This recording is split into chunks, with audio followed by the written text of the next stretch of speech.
이게 지금 명태균 씨한테 큰일 난 게 뭐냐면, 명태균 씨는 사실 자기 검찰에서 부르면 이거 이런 거 갖고 있어, 이거 다 깔 거야, 니네 조심해, 내가 안 까도록 나를 살려줘, 이런 메시지를 어제 계속 보냈단 말이에요. 근데 지금 본인이 깔 게 없어. 지금 패가 이미 다 옆에서 이제 다른 사람에 의해서 공개가 된 거예요. 명태균이 이제 어떻게 해요? 그러면 패가 없다니까. 핸드폰이 자기의 변호사라고 그럴 정도로 그게 자기에게는 유일한 남은 무기였어. 오늘 얼마나 멘붕이 왔겠어요. 자기가 깔 게 없잖아. 다 가지고 있는데. 충고 내지는 제안 하나 합니다. 내일 운영이 국감있습니다. 내일 나오세요. 거길 나가는 거. 내일 나오셔가지고 그냥 공식적으로 선언을 하세요. 나를 조금 보호해 주십시오. 지금 현재 대통령이 나를 버리고 모두 다 부인하는 이 상황에서 진실을 밝히는 것만이 내가 살 길이라고 생각합니다. 진실은 이러이러 합니다. 말씀을 해주십시오. 드디어 명태균의 결정적인 발언이 퍼지자 윤 정권의 몰락이 코앞으로 다가왔다는 반응이 쏟아지고 있습니다. 모든 것을 실토한 명태균의 결정적 한마디는 충격이었습니다. 오죽하면 현재 여당 내부에서는 대통령이 침묵하면 우리 모두 죽는다는 목소리가 분출하고 있고, TK 지역의 한 여당 의원은 탄핵 트라우마가 큰 보수층은 요새 뉴스도 안 본다, 여론조사 응답도 할 수가 없다라고 전했습니다. 결국 윤석열은 4일 국회 시정연설에도 불참하고 한덕수 국무총리가 연설문을 대독하는 것으로 가닥이 잡혔는데요. 대통령답지 않은 추한 행동에 대해 국민의힘 내부에서도 대통령은 내일 국회에 와서 2025년도 예산안 시정연설을 직접 하셔야 한다, 이건 총리 대독을 시킬 일이 아니다 라는 반응이 나왔습니다. 특히 유승민 전 의원은 윤석열의 불참이 연부인 공천 개입 의혹이 불거지면서 결정됐다는 점을 짚으며 어떻게 대한민국이 김 여사 한 사람 때문에 블랙홀에 빠져 허우적거릴 수 있는가라고 강하게 비판했습니다. 유 전 의원은 김 여사에 대한 국민적 분노에 대해서는 그건 그것대로 빠른 시일 내에 결단해서 국민 앞에 사죄하고 해법을 제시하시라며, 부인이 저지른 잘못 때문에 대통령의 채무를 다하지 않는다면 그게 오히려 비난받을 일이라고 꼬집었습니다. 또 김 여사 의혹의 와중에도 해외 순방은 잘도 다니면서 어떻게 이 중요한 시정연설의 용산에서 여의도까지 이 짧은 거리를 오지 않을 수 있나라고 지적하기도 했습니다. 윤석열이 이렇게까지 겁에 질린 이유는 탄핵과 직결될 수 있는 명태균의 핵폭탄급 발언이 나왔기 때문인데요. 민주당이 공개한 명태균의 발언 중 핵심 내용들을 발췌하면 이런 내용이 있었습니다. 윤석열 대통령 전화로 통화 아직도 한다. 대통령은 자기가 그거 안 하는 사람은 안 받는다. 그리고 김건희는 원래 전화가 세대다. 급하게 할 때 비밀 전화가 따로 있다. 내가 대통령한테 김영선 의원 편집했던 거 영상을 보내주니까 고생했다고 축하한다고 말했다. 정말 충격적입니다. 그러니까 결국 대통령 당선 이후 명태균과 연락을 끊었다는 윤석열의 말은 거짓말이었고, 은밀한 김건희와 명태균의 접촉이 끊임없이 있었으며 윤 부부의 공천 개입 정황이 확연하게 드러난 것입니다. 이제는 초등학생도 윤석열이 탄핵감이라는 것을 압니다. 지난 3일 대전에서 윤석열 탄핵 대전 유권자 대회가 열렸는데 한 초등학생은 반장도 못하면 그만둔다라며 윤석열 퇴진을 요구했습니다. 시민들은 목소리를 모아 이렇게 말했습니다. 나라 꼴이 말이 아니다. 윤석열 정권의 추악한 범죄 혐의가 끊이지 않고 있다. 자신의 통치 위기를 모면하려고 국민 생명과 안전을 담보로 전쟁을 추구하고 있다. 국민들은 다 함께 끌어내립시다라며 화답했습니다. 윤석열 퇴진을 원하는 국민들이 괜히 간예경 증인을 열광적으로 응원하고 있는 것이 아닌데요. 김건희 엄마까지 개입된 충격적인 추가 폭로에 심상치 않은 반응이 쏟아지고 있습니다. 겠습니다. 정진석 실장님. 네. 네, 그 공당의 당대표는 신뢰할 만한 사람일까요? 다시 한번 말씀. 공당의 당대표는 신뢰할 만한 사람일까요? 뭐 그렇지 않겠습니까? 그리고 지도자이시니까요. 네, 그렇겠죠. 그 김진태 의원이 당시 충성맹세를 하고 살아났다라는 얘기가 벌써 돌고 있는데, 그때 당시 김진태 의원이 왜 배제가 됐냐면 공천관리위원회에서 이제 5.18 망언에 대한 책임을 물었었어요. 그런데 2022년 4월 14일 황상무 전 KBS 앵커가 단수 공천이 됐다가 나흘 만에 번복이 됩니다. 잘 기억하시죠? 그죠? 공관위원장이셨으니까. 네. 이 굉장히 기적 같은 일이라는데 이게 왜 이렇게 특별한 문제가 있어서 책임을 물었던 김진태 후보에게 다시 경선 기회를 준 이유를 좀 짧게 말씀해 주시죠. 네. 뭐 모든 것이 뭐 제 혼자 결정할 수는 없는 문제고요. 공천관리위원회 의견을 들어가지고 과정이 아니라 이유를 물었습니다. 실장님. 과정을 묻지 않았고요. 왜 다시 경선 기회를 줬는지 이유를 물었습니다. 경쟁력. 경쟁력이 있어서요. 경쟁력, 상대 후보와의 경쟁력. 알겠습니다. 김진태 후보가 해명에 압도적으로 대한 우월하기 때문에 적합성 여부는 이기는 제가 선거를 하기 위한 판단하겠습니다. 고려입니다. 제 질문에 어긋나는 대답 안 하셨으면 좋겠고요. 자, 김진태 후보가 김건희 여사한테 충성맹세했다는 얘기 이준석 의원이 뉴스토마토 기자에게 했던 국민의힘 당대표였던 이준석 의원이 현 의원이 한 말입니다. 김진태가 가서 충성맹세를 했다는 거야. 다음 날이 경선 데드라인인데 윤 대통령이 아침에 안 일어나고 정진석한테 전화해서 경선시키라고 해야 하는데 안 하니까 전화기 들고 가서 윤 대통령 자고 있는데 네가 전화할래? 내가 할까? 이렇게. 근데 내가 김진태한테 그 얘기를 지난번에 한번 술 먹다가 했을 때 김진태가 나한테 대표님도 그거 아세요? 이렇게 얘기했어요. 라고 이준석 전 국민의힘 당대표가 말을 했어요. 자, 어떻게 생각하십니까? 뭐 터무니없는 이야기고요. 뭐 여기 천하람 의원님도 계시지만 지금 경쟁력이 압도적으로 우위에 자, 있기 그러면 때문에 또 이제 본인이 이준석 의원에게 불러서 김진태 아니요, 후보를 페이스북 불러서 정치 소명도 잘하시니까 듣고 제가 이준석 또 두 가지 의원에게 문제를 페이스북에 해소하고 답을 해서 경선에 올려주시기를 붙게 된 겁니다. 기대하겠습니다. 네, 공당의 당대표가 한 말이라는 거 다시 한번 강조드리고요. 네, 강혜경 씨 잠깐만 시간 멈춰주시고 증언대에 나와주셨으면 합니다. 네. 아까 그 강민국 의원에 대해서 했던 그 질의 과정에서 제가 좀 서치를 해봤어요. 제가 PPT도 지금 급하게 만들어봤는데 보여주시죠. 혹시 강민국 의원이 그 2020년 당시 미래한국연구소와 경남연합일보가 PNR 피플 네트워크스 리서치에 의뢰해서 여론조사했다 이 얘기하고 싶었던 건가요? 공표 조사도 있지만 자체 조사도 했었습니다. 아, 일단은 요 얘기를 하고 싶었던 거죠? 네, 네네. 알겠습니다. 네, 지금 투기 과열 지구에 대한 좀 얘기를 좀 물어볼게요. 자, 2022년 7월에 명태균 씨가 그 국토교통부의 투기 과열 지구 해제 과정에서 자기가 힘을 써서 세종 대신에 경남 창원 의창을 포함시켰다는 그런 얘기가 좀 있어요. 알고 계시죠? 네, 알고 있습니다. 자, 그래서 이런 말이 있습니다. 투기과열 지역 해저됐다고 사람들 좋아하지, 말이 수천억이지. 근데 문제는 정작 풀어야 될 세종이 이번에 의창을 넣는 바람에 안 풀린 거야 라는 말이 있습니다. 자, 투기과열지구 해제라는 게 쉬운 일이 아닌데 국토교통부 관할이고요. 원희룡 전 장관 시절인데 명태균 씨와 원희룡 장관 자주 통화하는 사이였습니까? 네, 그 제주도지사 때부터 자주 연락을 하고 소통을 했던 그렇군요. 걸로 알고 있습니다. 얼마나 가까운 사이였을까요? 김영선 의원하고도 좀 친하게 지냈었고 이제 친밀한 관계로 알고 원희룡 장관가요? 네네. 그랬군요. 자, 4개월 뒤 11월에는 창원 산단 현장 실사가 있었습니다. 창원시 대외비 문건이에요. 근데 명태균 씨가 입수하고 공무원들과 현장 실사도 같이 다녔다고 하는데요. 네, 이제 이것도 PPT 보여주시면 됩니다. 네, 후보지가 의창구 북면과 동읍 대산면이었는데 4개월 뒤에 실제 발표를 봤더니 좀 바뀌었어요. 이 바뀐 거 혹시 명태균 씨 입김이 들어간 겁니까? 최초 그 창원대학교 태촌동 하고 네, 그 북면, 북면하고 동읍, 대산 네네 맞습니다.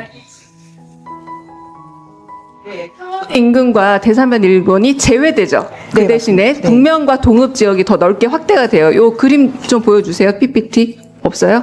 네. 이제 그렇다면 이 부분에 대해서 이제 명태균 씨가 영향을 미쳤던 걸까요? 그 본인이 의견을 제시했던 거에 비해서 조금 빠졌던 땅이 있어서 추가로 이제 확보를 더 해달라고 이제 건의를 해라. 건의를 했는데 이 건의가 반영이 됐군요. 그럼 이 문제에 대해서 원희룡 전 장관 직접 소통했다고 합니까? 저는 소통을 한 걸로 알고 있습니다. 아, 소통을 했군요. 네, 소통을 했다고 합니다. 현장 실사 당시 보고를 했던 담당국장 혹시 아세요? 네, 알고 있습니다. 네, 이분이 3급으로 승진도 하셨더라고요. 제가 알기로 4급에서 3급까지 승진하는 게 매우 어려운 일로 생각하는데 요 인사에도 혹시 좀 입김이 있었던 겁니까? 그 명태균 대표의 말로는 일단 국가산단 이제 그 후보지 선정에 이제 열심히 이바지했기 때문에 승진을 했다. 아, 그랬군요. 네. 네, 지금 보니까 여사님하고도 자주 소통을 했고 원희룡 국토부 장관과도 자주 소통을 해서 지금 이런 창원 산단에 있어서 그 대상 지역이 바뀌는 것에도 영향을 미쳤다고 말씀을 하셨고 세종이 빠지는 그래서 창원이 들어가는 이런 일이 생겼군요. 자, 한편으로는 제가 좀 여쭤보고 싶은데요. 김건희 여사를 위한 여론조사도 있었지만 돈을 못 받았잖아요. 사실상. 자, 유명 정치인의 요청으로 이렇게 여론조사 했다가 돈 못 받은, 그러니까 명태균 리스트가 좀 더 있습니까? 못 받았던 분들, 그러니까 그 해주고 못 받은 사례들. 이게 조금 애매한 게 명태균 대표가 내가 알아서 다 해줄게 해서 이제 늘어났던 금액들이 좀 있습니다. 그 결과 이제 못 받았던 분들이 있습니다. 아, 그랬군요. 이제 마지막으로 좀 질의를 하고 답을 좀 들어보고 싶은데요. 지금 대통령실이 지금 5월 9일 이후로, 그러니까 취임식 전날 이후로는 연락을 하지 않았다라고 하고 있는데, 혹시 그 이후에 명태균 씨하고 김건희 씨, 윤석열 대통령까지 가지 않고요. 김건희 씨와 소통한 사례 아시는 게 있으면 좀 말씀해 주시죠. 내용은 정확하게 모르는데 일단 전화하는 그 상황을 본 적이 있고, 네. 그 뒤에 뭐 이렇게 그 해외 순방할 때 관련해서도 이제 아, 순방과 관련해서요? 네, 명태균 대표가 이제 뭐 꿈자리가 안 좋다. 아, 네. 그래서 이제 그 순방 날짜가 네. 바뀌었던 적도 있습니다. 네, 그런 사례에 대해서 조금 더 말씀해 주시죠. 네, 들었던 김건희 여사와 명태균 씨가 통화한 사례. 네, 제 질의는 여기서 마치고 들어보도록 하겠습니다. 그 엘리자베스 이제 그 참배할 때 그때도 이제 일정을 바꿔서 참배를 못 하게끔 했던 경우도 있고 일단 그렇습니다. 그리고 그 장모님과도 관련해 가지고 그때는 이제 대통령 후보 시절이지만 그 집에 갔을 때 이제 뭐 중년의 여성이 그 이 모자를 번거지 모자를 쓰고 방 안으로 들어가는 걸 봤을 때 그 이 집안의 기운이 좀 안 좋다라고 얘기를 했었고 며칠 뒤에 그 장모가 이제 구속이 되는 그런 상황이 있었다라고도 얘기를 했었습니다. 예, 강유정 의원님. 그 국민의힘 의원님들께서 증인 모욕하지 말자고 계속 그 한 달 넘도록 들었는데 지금 증인 모욕하고 있는 것 같고 제가 참으로 아쉽습니다. 아니, 이 부분은 저도 뭐 이해는 하겠지만 강민구 잠깐만 제 지리 씨가 있네. 이 강민구 의원님 말고 제가 봤을 때 김정재 의원님이랑 이미자 의원님은 조금 불편했습니다. 제가 왜?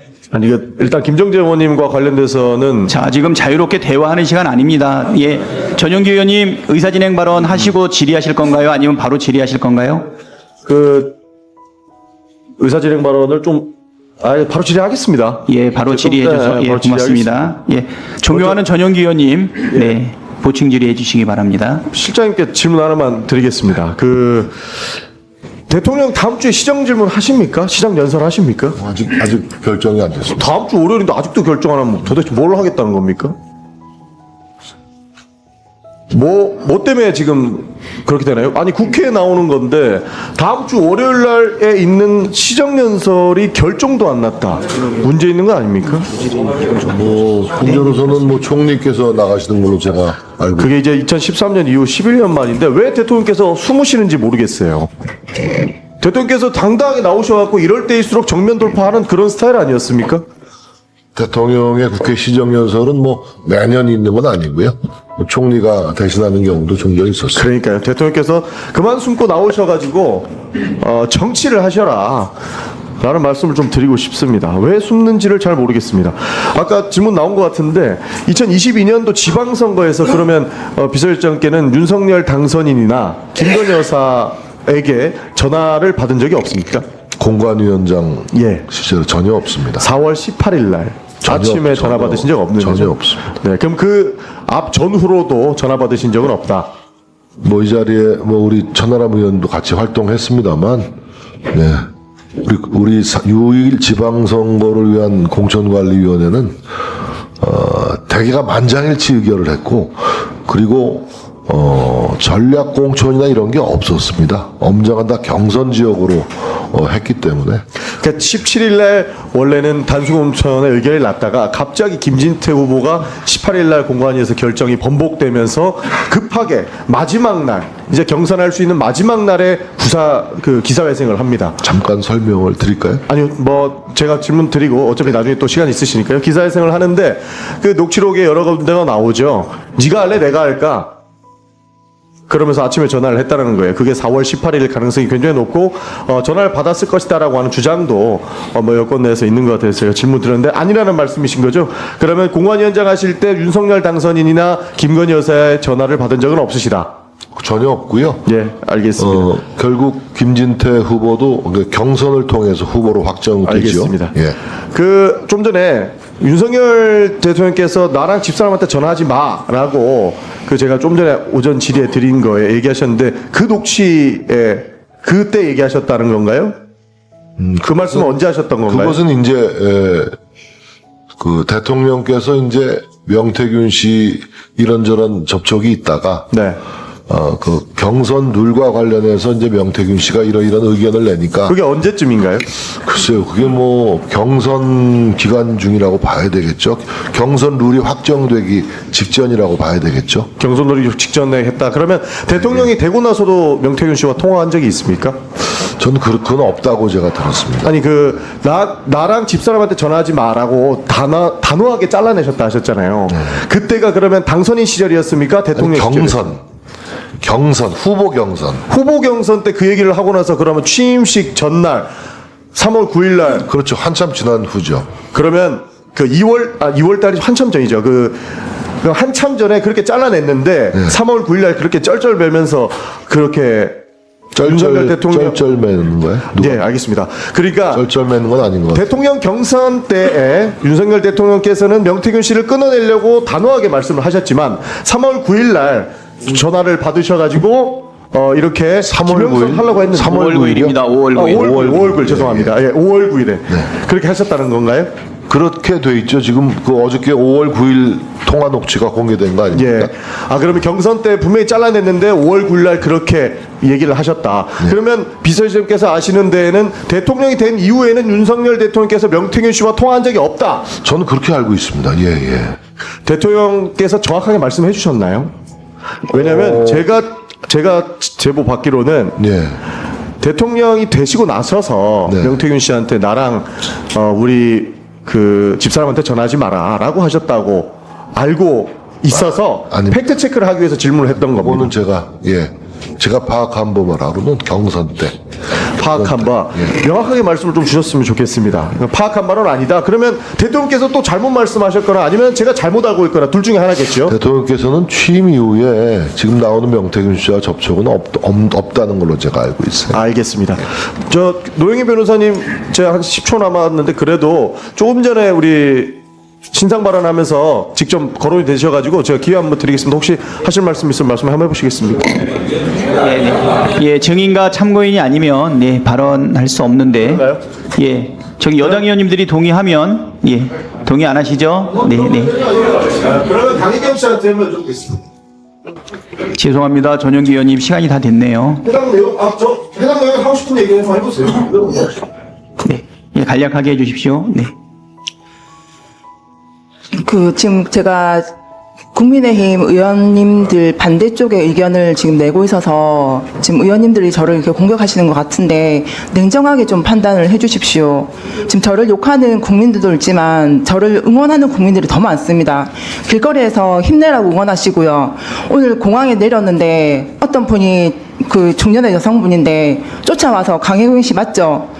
힘내라 하시면서 택시비 해라고 5만 원까지 막 지어주시면서 가셨어요. 국민의 소리를 좀 들으십시오. 국민으로서 말씀드립니다. 네, 지금 뭐 하는 겁니까?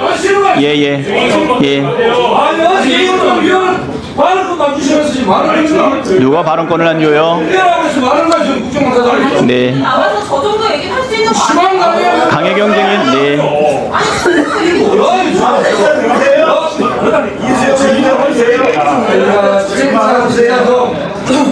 네.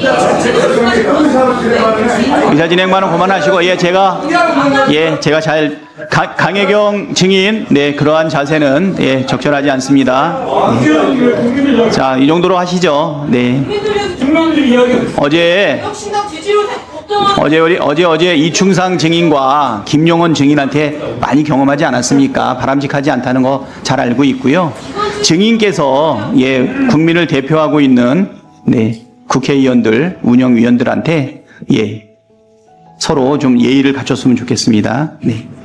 자, 다음은 존경하는 정진욱 의원님 질의할 순서인데요. 아까 주질의에서 2분을 사용하지 않았기 때문에 지금 2분을 얹어서 질의하도록 하겠습니다.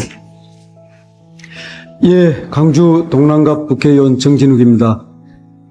여러분의 구독과 좋아요는 저희에게 큰 힘이 됩니다. 오늘 준비한 영상은 여기까지입니다.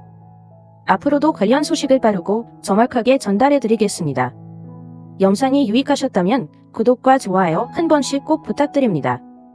저희 채널이 더욱 열심히 노력하는 모습으로 보답하겠습니다. 항상 진심으로 감사드립니다.